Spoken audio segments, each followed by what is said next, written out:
Confidence isn't just in your head, it's in your body too. Have you ever felt that your heart racing before a game or your legs start to feel like jelly? This episode is all about how to manage those nerves and use your body to fuel performance, not fear. Welcome to Confident Common Clutch Car Ride Conversations. I'm your host, Valerie Alston, here to help parents and young athletes spark meaningful dialogue about mental toughness, resilience, and confidence. Whether you're heading to practice, a game, or just running errands around town, this podcast is your go to for building stronger relationships and lifelong skills, one car ride at a time. So let's dive in.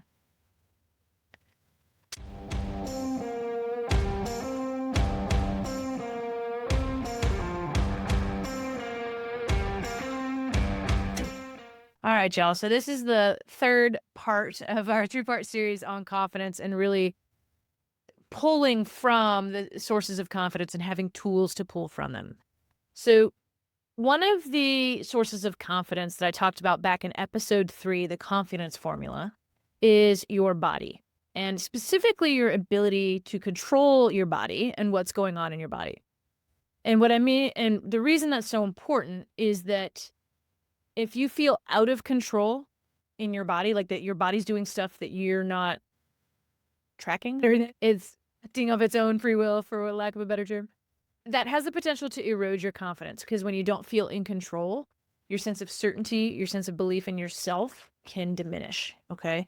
And so learning to control your body is an important strategy for maintaining your confidence. But I also want to mention here that controlling your body and what it's doing doesn't always mean that you have to be 100% calm. Because often when you're performing, especially as an athlete, you need your body to be activated, right? You need to be able to move and adjust and have quick reactions. And so you're not always going to have a low heart rate, right? That's not what we mean by calm. In this context, what we mean by calm is in control, right? That your body is at a level of ampedness, your body is at a level of energy that is effective for you given the task that you're trying to complete in your sport. Okay. And this mind body link is really important because your mind and your body are connected. What you're thinking affects your physiology and affects your energy and affects your nerves and what's happening in your body. But also, once your body has been activated, it also affects the ability to think clearly, your mental clarity. We know, so in the human system, you've got the fight or flight system or the rest and digest. And fight or flight is our body's only response to stressors, real or imagined. And it was designed for, like, fight or flight was designed for moments where your life was in danger, right? And for example, if you were being chased by a bear, okay, fight or flight kicks on and all these things happen in your body. So, for instance, you get sweaty, your heart pounds, you start breathing faster, your muscles tense up. Sometimes you get shaky, you get cotton mouth, you get bubble guts, your digestion, all these things happens. This is our body's natural response to a stressor. And the reason those things are there is because they are designed to help you fight or flee.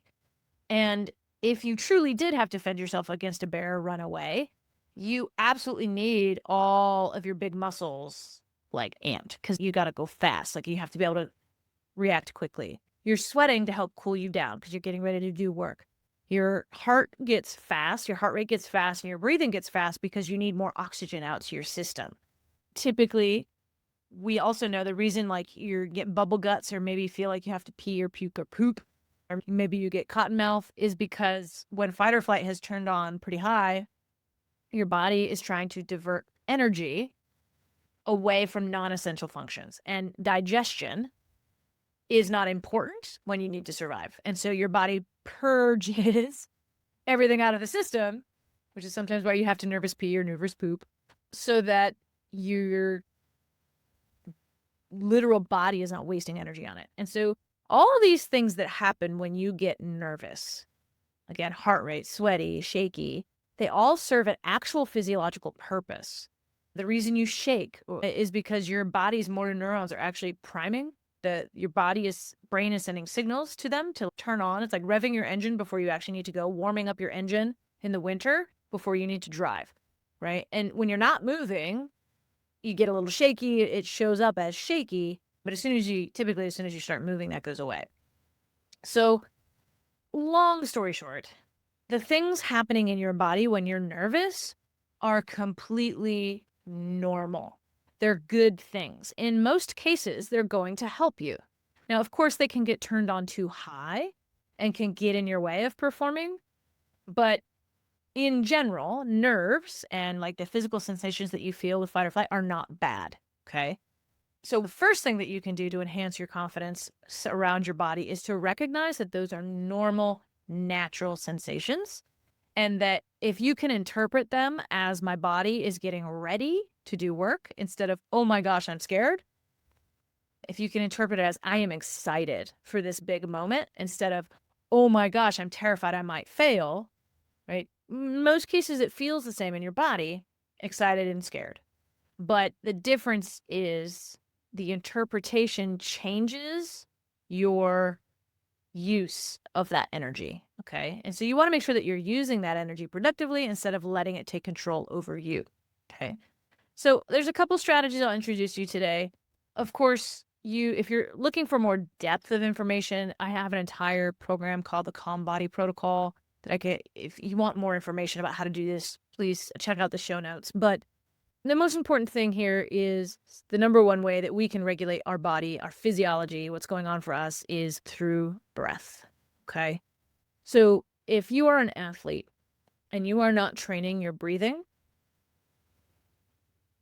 you're behind, okay? And I say that especially if you're an elite athlete trying to work your way up into either college or pros or anything like that, the breath is so important for regulating your body, okay? And so in general, you want to make sure that you're breathing low and slow. And what we mean by that is down into your belly, into your diaphragm, okay? What this does when you breathe through your diaphragm instead of up into your chest is it actually helps innervate the vagus nerve, which is the body's way to turn on rest and digest, your parasympathetic nervous system. And essentially what this is the brake pedal, the body's brake pedal. It helps calm you down. It helps settle that fight or flight so that you can be more in control. And if you don't breathe through your belly, if you keep just breathing up into your chest, it's much harder to hit that vagus nerve and actually get the calming response you're looking for, okay? So you want to breathe down into your belly. A way to do that, just to practice, if you put a hand on your chest, a hand on your belly, or just put two hands on your belly, and imagine your belly as like a beach ball that you're trying to inflate and deflate, okay? That overdoing it when you're learning to try to help really activate your diaphragm and breathing into the bottom part of your lungs. Okay, your chest is still going to move. Obviously, your lungs are inside your rib cage, so your chest is still going to move, but the idea is that your belly moves more. Okay, and ideally, you want to breathe to a cadence. And what I mean by that is pick a rhythm that's going to work for you to help you calm you down. Now, there's a bazillion different rhythms you could choose. To start with, I recommend one of two options. One is box breathing, and typically it's for 4 seconds. And so what you do is you inhale for 4 seconds, hold your breath for 4 seconds, breathe out for 4 seconds, and then hold your breath again, and then start it over again. So if you're watching me on video, inhale, pause, exhale, pause. Okay, so it makes a box, if you will. So that 4-second cadence tends to be most effective for a lot of people. Again, you could adjust this to 5 seconds or 6 seconds or 3, right? But you're going to have to play with it as an athlete to figure out what amount of seconds works well for you. So box breathing is one strategy. Another is just a cadence where you pick how long you're going to inhale and how long you're going to exhale. So typically somewhere between 4 to 6 seconds is the sweet spot for most people. So you would inhale and count to 4, like.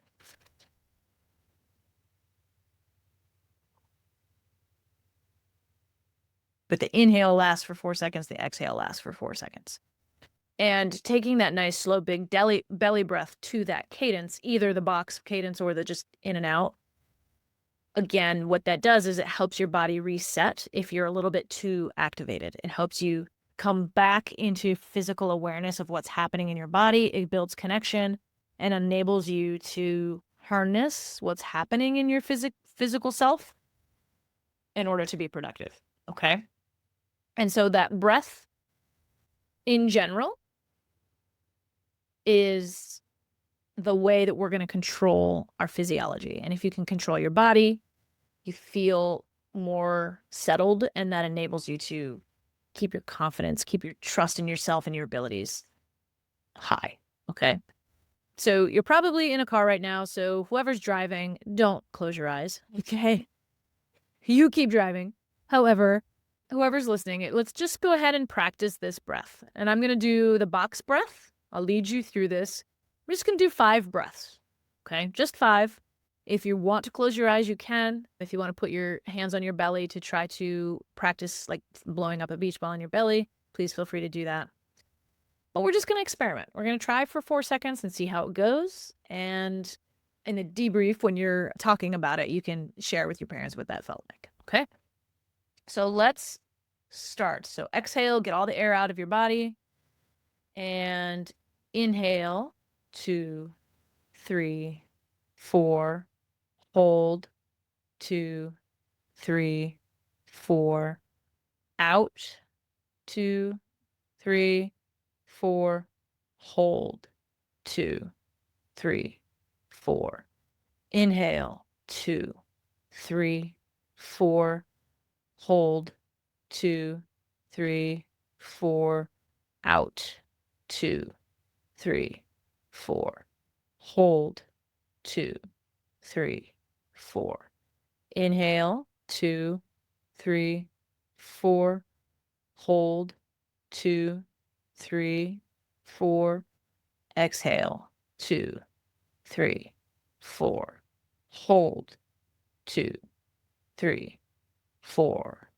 One more. Inhale, 2, 3, 4. Hold, 2, 3, 4. Exhale, 2, 3, 4. Hold, 2, 3, 4. Okay. Clear your breath, clear your eye, open your eyes. Obviously, drivers, I hope you didn't close them. But talk about how that feel. If you want to hit the pause button right now, what did you feel? What did you notice? Were you able to breathe into your belly? What did you notice in your body when you purposely tried to breathe in that rhythm? Okay. Again, you can take a moment to practice just inhaling for 5, exhaling for 5, and compare that. But I wanted to practice the box breathing because that's helpful for a lot of people. Okay. But the idea here is breath, breath, breath, right? It is the tool, it is the mechanism for gaining control over our body. Okay. So breathing is the first really important tool. The second piece to know, and this is a mindfulness approach, is that just because something's happening in your body does not mean it's good or bad. And often when our body gets out of whack, or we start to notice our heart rate is really high, or we're starting to get really sweaty, or we're starting to like breathe heavily, by making judgments about what that means, oh my gosh, I'm not ready, or uh-oh, I'm feeling this way because I can't be successful, or I'm not prepared.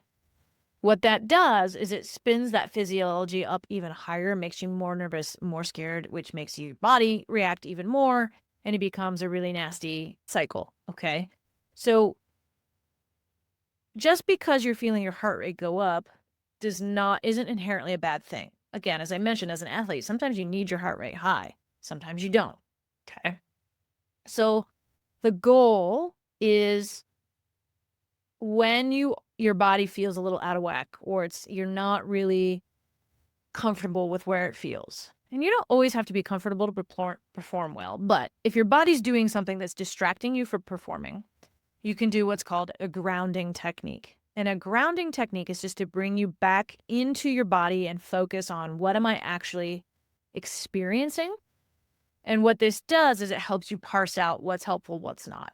It also helps you just tune in without judgment and understand, okay, this is what my body's doing. And often what we know in mindfulness is that if you label it, if you acknowledge it, it loses its power. It's like, okay, my heart is pounding. Okay. It's pounding because I care about this moment and it's my body giving me what I need to perform or something along those lines. Okay. But the first step is to actually ground yourself and tune into what's going on. So this is a simple 3x3 exercise. You're going to notice, you're going to literally do, and we're going to do this in the car while you're driving or wherever you're listening, is you're just going to identify 3 things that you hear, like literally hear in your surroundings, 3 things that you feel. And so this is more like a body sensation. So for me right now recording this, I feel the mesh of my chair digging into my backs of my legs. I feel my toes on my carpet, and I feel my bangs hitting the top of my eyelids. Okay. So this again brings you back into the sensations that you're experiencing. And then the final thing is 3 things that you see. And so you're literally paying attention to things around you. And what this does is it helps bring you back to the present moment and not get stuck in your head interpreting what's going on in your body. And so it's just a simple, what are 3 things I hear? What are 3 things I feel? What are 3 things I see? And this can be a really great tool to help. Last episode, 2 episodes, ago, we talked about managing your self-talk. This can also be a strategy for just getting out of your head and not getting so stuck in all the thoughts that are going through your head. Okay, it's just bringing yourself to the present moment, paying attention to what's happening. Okay, so we're going to practice this again. Don't close your eyes. Nobody needs to close their eyes actually for this one. Okay, so I'd like you to just say out loud wherever you are, unless you're in an office or something listening on but you can say it quietly under your breath. But what are 3 things that you hear, right now, wherever you're at? Okay, just say them out loud. Name them. Okay. What are 3 things that you feel in your body right now? Or sensations in your body? Again, say it out loud.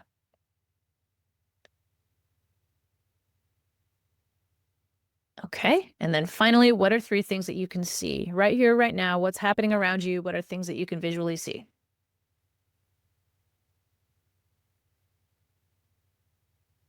Good. Okay.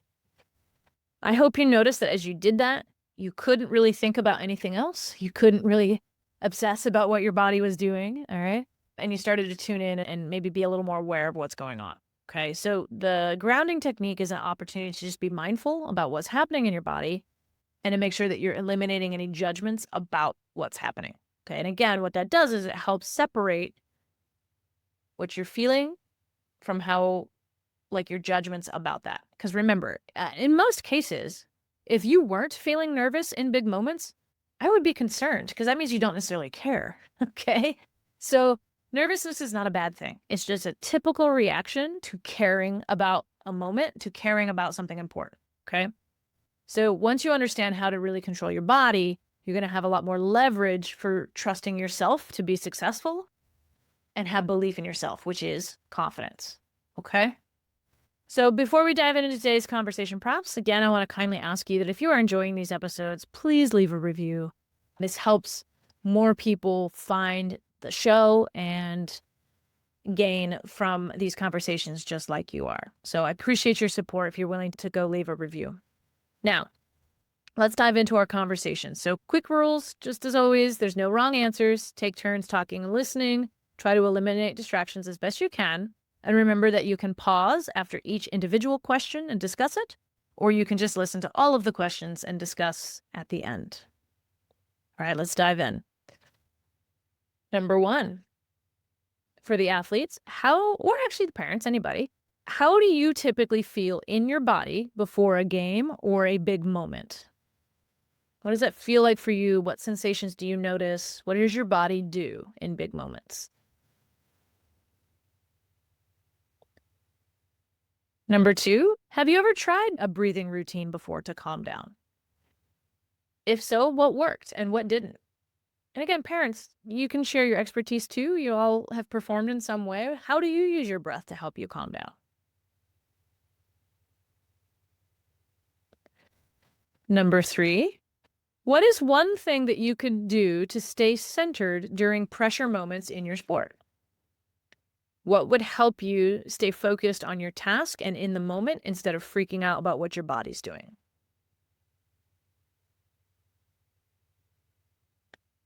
And finally, question 4. How do we as a family talk about nerves? Is this seen as something bad? Is it just normal? What kind of dialogue do you guys have about nerves? And how could you maybe start to shift? Could you maybe? No, how could you shift your perspective and your language about nerves? That they aren't bad, they're not a bad thing. And instead, teaching each other to harness them instead of fear them. All right, y'all. Remember to keep those conversations rolling and let's make those car rides count. Thank you for joining me on Confident Calm and Clutch Car Ride Conversations. If you found this episode helpful, please share it with at least one parent or other coach who you think would benefit from hearing this lesson. If you're looking for more weekly tips, mindset shifts, and conversation starters, then to help you and your athletes stay confident, calm, and clutch no matter what's going on, please consider subscribing to my newsletter at www.confidentcalmclutch.com/newsletter. And if you have any suggestions for topics or scenarios or things that you would like to hear me discuss and talk with you about, there is a link in the show notes that you can send me your ideas. You also are always welcome to DM me on Facebook or Instagram at Alston Coaching. And I absolutely look forward to hearing from you. In fact, several of these past episodes have been inspired by listeners just like you. So please make some suggestions. I look forward to making content that you actually want to hear. All right, y'all. I hope you have a wonderful rest of your day. We'll see you next time.